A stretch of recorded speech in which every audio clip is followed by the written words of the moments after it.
Una premessa ideologica. Un film dovrebbe essere giudicato indipendentemente dalle proprie convinzioni politiche, religiose, morali o sociali. Un film deve essere giudicato da un punto di vista tecnico e da un punto di vista di verosimiglianza, di capacità di adattare una finzione al racconto di una possibile realtà. Questa premessa la faccio perché è molto importante per il film Roe vs. Wade, un film di Nick Leb e di Katy Allen, incentrato su questo processo svolto nel Texas nel 1973, che aveva stabilito la legge sull'aborto, in cui da una parte c'erano le persone favorevoli all'aborto e le altre le persone contrarie, i cosiddetti pro vita.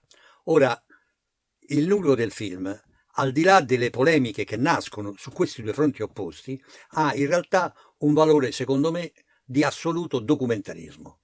Racconta, chiaramente visto dalla parte dei pro vita, ma a mio giudizio anche con un certo senso dell'equilibrio e una certa capacità di mettersi per quanto possibile al di sopra delle parti, racconta il sorgere della campagna stampa dovuta al processo che determinò poi l'approvazione della legge sull'aborto. Ora, che cosa accade? Il film racconta appunto proprio i movimenti politici, le manovre, le astuzie e le ragioni che hanno portato a quel processo. E la verità che dobbiamo affrontare è un'altra.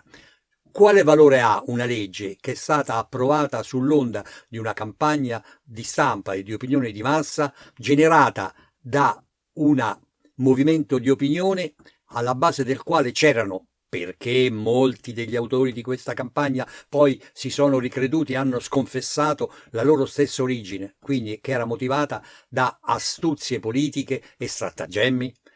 L'opinione pubblica è stata manipolata da questi personaggi e quindi il risultato di questa legge, il risultato di questo processo che poi ha portato all'approvazione della legge, indipendentemente da qualunque cosa la legge avesse approvato e stabilito, è viziato all'origine. Questo è il senso del film.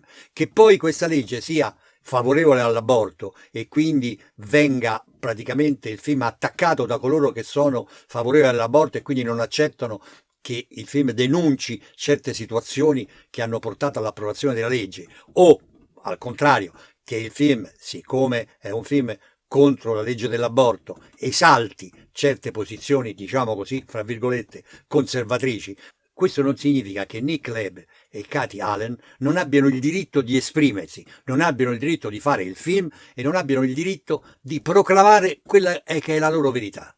E questa verità, siccome è realizzata con un film degnamente professionale, fatto con un'ottima scenografia, con un cast motivato e cosciente dei personaggi che interpreta, con degli ottimi costumi, con una ricostruzione dell'epoca, film del 73, e con un notevole sforzo produttivo, è un film che è degno di essere visto, è un film che giustamente è anche degno di essere discusso, ma che è degno assolutamente di essere proiettato e di essere visionato e di essere criticato. Il film si avvale inoltre della interpretazione dello stesso coautore e cosceneggiatore, cioè Nick Leb, che interpreta un ruolo a mio giudizio molto difficile, perché è il ruolo di un abortista pentito e quindi deve dare una gamma di espressioni molto molto interessante. E c'è anche un interessante cameo di Jon Voight che rappresenta un personaggio, secondo me, che con la sua autorevolezza e il suo carisma rappresenta molto bene.